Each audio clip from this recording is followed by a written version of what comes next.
বিষয় বাংলাদেশ জাতীয় সঙ্গীত। সবিনয় বিনীত নিবেদন, এই যে আমি মুক্তিযুদ্ধের ২০ বছর আগের জাতীয় সঙ্গীত পাঠ করিতেছি, বিগত ৫০ বছরে আমি, আমার বাপ, আমার ভাই এরা যে পাঠ করিয়াছে, তাহা কি সত্য বা তাহা কি ঠিক? আপনারা কি মনে করেন? বাংলাদেশের জন্মের এই ১৮-২০ বছর আগে যিনি একটা গান গাইছে, ওইটারে আমরা জাতীয় সঙ্গীত বললা নাচানাচি করতেছি ভাই। ওইটা বাংলাদেশের কি নাম আছে? বাংলাদেশের যে বাংলাদেশ, এটা তো সৃষ্টির আগে গানটা গাওয়া হয়েছে, তাইলে এটা নিয়ে এখনও এত মাতামাতি। আর এটা যারা বাংলাদেশের জাতীয় সঙ্গীত বানাইছে, এটা মূলত ভুল ছিল ভাই। এটা ভুল নইলে, আর উনি আমার সহজ ভাষায়, একবারে খাঁটি বাংলা ভাষায় আমি যেটা বলতে চাই আপনাদের, যে আজকা যারা এই ছাত্র আন্দোলন করলো, কাদের বিরুদ্ধে করলো? রাজাকারে। যারা চুপ ছিল ওরা খারা, যারা চুপ ছিল এই আন্দোলনের, মানে কোনো পক্ষেও না বিপক্ষেও না, যারা চুপ ছিল, নিশ্চুপ, কোনো দিকে কথা বলে নাই, ওরা খারা।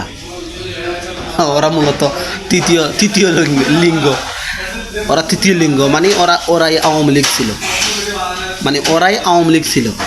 তারা এই যে জাতির ১০০০ সূর্য সন্তান হারানোর পরে যারা কথা বলে নাই, এরা কি ছিল ভাই? এরা ঠিক আওয়ামী লীগ ছিল।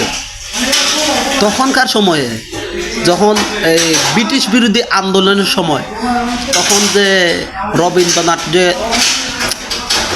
ছাটাছুটি করছিল, রবীন্দ্রনাথ যে ছাটাছুটি করছিল, তখনও কি ছিল একবার চিন্তা করেন ভাই।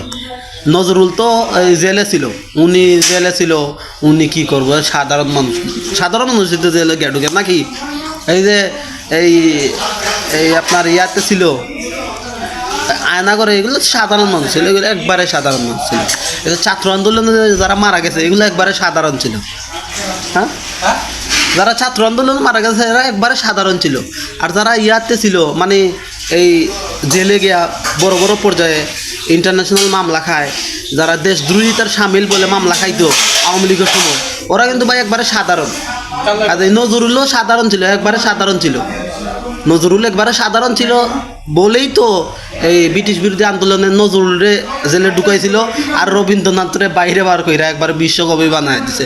কেন বানায় দিছে ভাই? আপনি একটা দলের পক্ষে থাকেন, ওই যদি ক্ষমতায় থাকে আপনার সব সুযোগ সুবিধা দিবে ছাটাছাটি করলে। কাজেই আমার মত প্রকাশ করতেছি আর কি।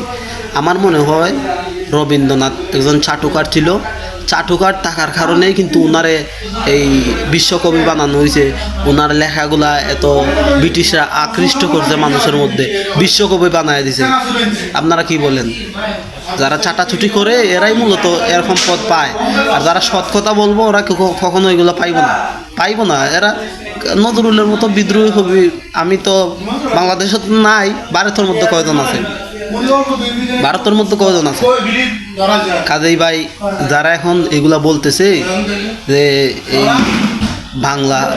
বাংলাদেশের জাতীয় সঙ্গীত এগুলা চেঞ্জ করা যাবে না, এগুলো ঠিক না, দেশদ্রোহিতার সামিল, এদের জন্মটা কোথায় আগে দেখেন।